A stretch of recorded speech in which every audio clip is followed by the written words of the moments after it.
Alrighty, so what I just did is I prepared a container of water that was just deep enough in order to put the water filter on its side.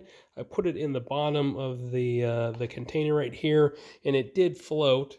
That is the filter that I did just put in, and I held it down with this drinking glass. It was enough of weight to keep the filter submerged for 10 minutes. And that's what it says in the instructions.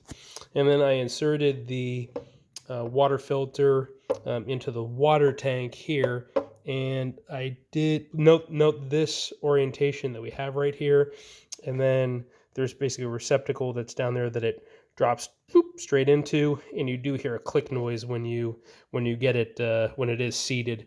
So I've done that, and soaking the filter for 10 minutes was a prerequisite, so I've completed that. And now what I'm going to do is I'm going to fill the container with water over here. Let's see. I'll let the tap run for just to get some cold water. Yep, that's cold. Cool.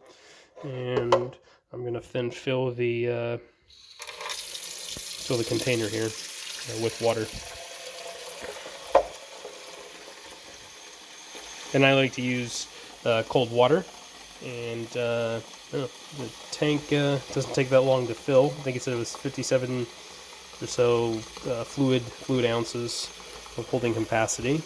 And I've just passed the filter, so that's now submerged, so that's good.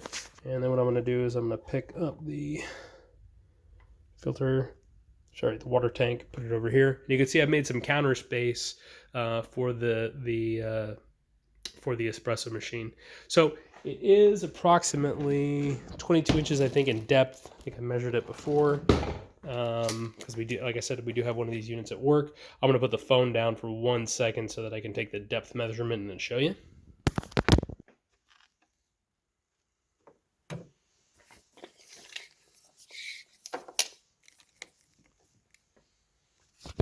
Yep. So you can see right here, going all the way to the back, there's the tape measure, and we're at about 19 inches of counter depth. And the counter is about, I don't know, 23 inches or so in depth, so I do have some margin that is right there. And then let's see here, across, just take a quick measurement across here. Yeah, it's about 10 inches or so. I think that's fair to say. And then in terms of the height, it looks like it is about 13 3/4 inches or so. So that's how much counter space it takes up, in case you're trying to see if you've got enough room for one of these machines. I'm going to put the tape measure back. Cool. All right, so now what I'm going to do is I'm going to open up the side drawer over here. There are two side drawers, one on the left, one on the right. And I'm going to put the water tank in. So I'm going to flip it around, make sure that the handle is facing out, trying not to cause too much slosh. Let's see here. All right, so I pushed it in, and it fits flush at least at the back. It has a pretty good fit to it. And I do want to note this warning label. It is right here. It's just an advisory, and it says please push water tank to the end. So I don't know exactly what they mean by the end, if they mean push it all the way in, push it all the way to the back. Either way, it seems like it's seated. So I'm going to close that. Okay, that's good, and that sits flush. I did make sure to plug in the espresso machine after I set it up on the counter.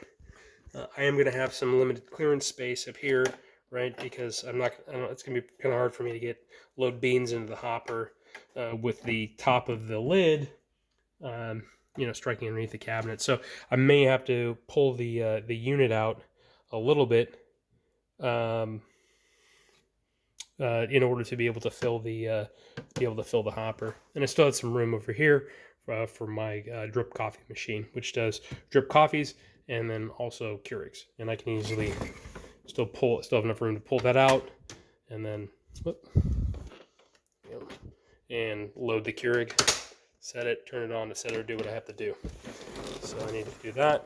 And then, but there's not enough room over here in order to be able to open up this tray, which has the waste dispenser and the feeding mechanism for making for, I guess, loading the grounds and then removing them or disposing them after they have been expended, right, in order to make the espresso.